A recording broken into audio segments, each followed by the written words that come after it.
The last 48 hours have sent a shockwave through the global football community. One so abrupt that millions of fans are still trying to make sense of what happened. For years, it seemed unquestionable that the road to the 2026 World Cup ran directly through the United States. That belief disappeared instantly when FIFA announced that the tournament's most valuable matches would no longer be hosted by the nation widely assumed to be the natural center of the event. With one announcement, the balance of power surrounding the biggest sporting competition on Earth shifted, and momentum crossed both borders. Canada and Mexico stepped into a level of prominence few expected them to reach, and the consequences are now influencing the entire future of North American football. Breaking alerts spread across sports networks worldwide as the long-standing assumption of American dominance in the 2026 World Cup fell apart almost overnight. Neither Canada nor Mexico negotiated quietly for influence. They stepped forward and claimed it. The entire football world reacted with disbelief when FIFA confirmed a major alteration to the tournament structure. Analysts misread the situation. American organizers misjudged their own positioning. Supporters were certain the United States would command the tournament from the first kickoff through the final. Every expectation unraveled. Something extraordinary unfolded behind closed doors over the past 2 days.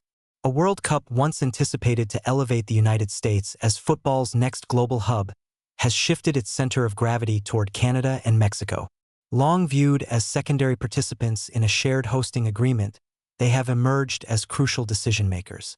For the first time in modern sports, the United States finds itself watching as its neighboring partners secure the most prestigious matches of the competition.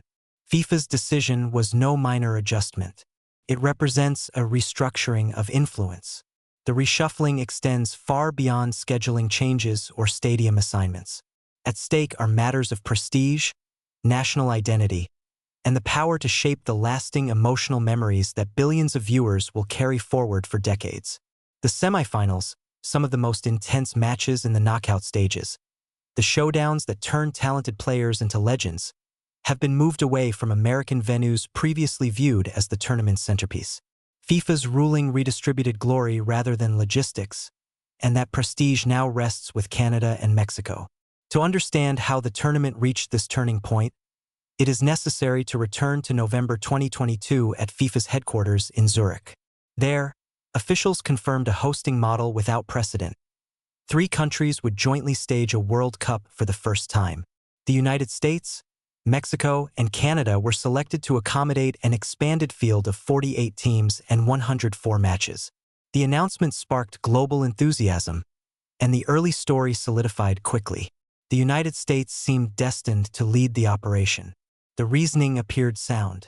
The United States possessed enormous stadiums capable of housing immense numbers of spectators. MetLife Stadium in New Jersey holds more than 80,000 fans. AT&T Stadium in Dallas is so vast it can feel like a city contained within a structure. SoFi Stadium in Los Angeles stands as one of the most advanced architectural accomplishments in contemporary sports, constructed at a cost exceeding $5 billion. Corporate backing, media alliances, and national scale all pointed toward American leadership. On paper, the path seemed secure, but a deeper truth was overlooked. Infrastructure alone does not guarantee readiness. Size does not automatically translate into urgency or cohesion. Even the largest budgets cannot buy credibility. FIFA evaluates performance and reliability, not assumptions.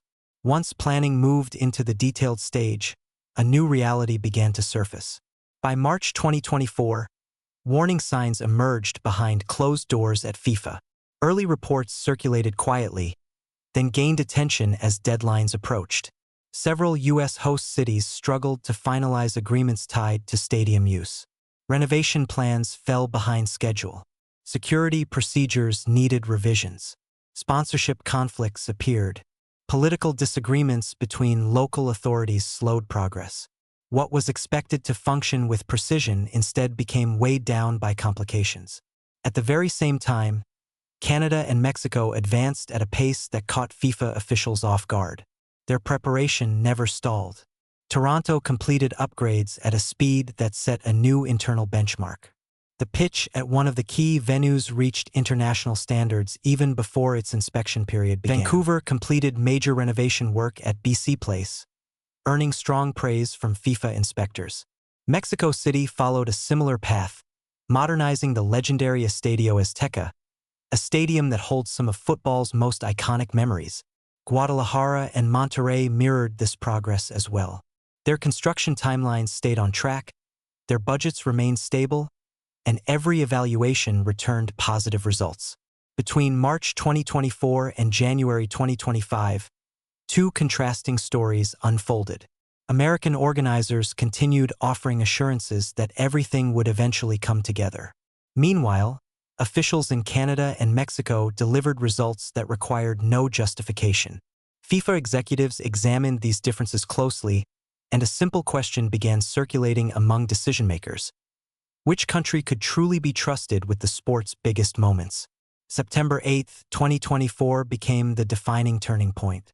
During a private meeting in Doha, FIFA President Gianni Infantino reviewed a comprehensive set of updated reports. The contrast between the three host nations was striking. 7 American cities missed construction deadlines. 3 exceeded their budgets. 2 faced new political disputes that delayed infrastructure approvals. In contrast, Canadian cities stayed ahead of every scheduled milestone, with facilities ready for inspection and stable budgets. Mexico delivered upgraded stadiums, expanded transportation networks, and fully prepared fan programs, each completed with notable efficiency. This information reshaped FIFA's internal calculations. The organization determined that the United States' size and financial investment did not outweigh Canada's and Mexico's consistent and reliable execution. Quietly, FIFA began modifying the match schedule. By October 2024, small but noticeable changes appeared in early drafts. A quarterfinal originally expected for Dallas shifted to Mexico City. A knockout match intended for New Jersey was reassigned to Toronto. These adjustments continued gradually. American organizers recognized the pattern and objected, referring to earlier agreements and financial commitments. FIFA responded by emphasizing that the tournament's integrity depended on readiness and fan experience, criteria in which Canada and Mexico were clearly ahead. By December 2024, FIFA released updated hosting allocations confirming a dramatic shift. Instead of hosting 60 matches, the United States would now host 48. Mexico's total increased to 29. Canada rose to 27. This was more than a redistribution of numbers. It reflected FIFA's decision to entrust the most important matches to the nations that demonstrated the strongest preparation. One of the most unexpected details involved match quality. FIFA moved critical knockout rounds to Canadian and Mexican venues. A semifinal once anticipated for a major American city was reassigned to Toronto, meaning billions of viewers will watch one of the tournament's pivotal matches unfold on Canadian ground. Another potential semifinal location remains under consideration in Mexico. This shift carries substantial symbolic significance. Families around the world watching the tournament's most dramatic moments will see Canadian and Mexican stadiums, fans, and atmospheres central to the broadcast. The narrative shifts away from the United States. Legacy is shaped by the games that define generations, and this legacy will be written in Canadian and Mexican cities. The key question that follows is straightforward. How did Canada and Mexico outperform a nation with far greater financial resources? Canada's achievement stands as one of its most coordinated sports efforts in modern history. The Canadian Soccer Association streamlined planning with both federal and provincial governments.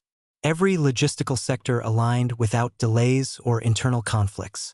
Officials invested heavily in infrastructure upgrades, advanced security systems, and stadium modernization. FIFA inspectors praised Toronto's venue for its precision and efficiency, while Vancouver's security planning was described as the most thorough the organization had evaluated in years. Beyond infrastructure, the rise of football culture in Canada generated a new level of energy. Youth participation increased significantly over the past decade. The domestic league expanded and gained national attention. Fans approached the 2026 tournament with enthusiasm that impressed FIFA observers. A nation once overlooked in global football was now presenting unmistakable passion for the world stage. Mexico approached tournament preparation with its own strengths. Football holds a deep cultural presence there, and its stadiums represent decades of historic moments. Estadio Azteca, one of the sport's most famous venues, underwent major renovation that blended historical identity with modern standards. Inspectors described the experience of walking through Mexico's facilities as entering a place where the sport's past and future met seamlessly. Mexico's upgrades were thorough. Every requirement was completed early. Transportation systems were expanded to accommodate massive international crowds. Hotels increased capacity. Security underwent multiple phases of testing. The level of preparation exceeded expectations and reinforced FIFA's confidence in Mexico's ability to host matches of major global importance. These developments left the United States with a reduced but still meaningful role. The country will host numerous group stage matches, and several knockout games will still take place on American soil. However, the most significant matches, the ones that shape global memory, have moved elsewhere. Analysts discussed the meaning of this shift.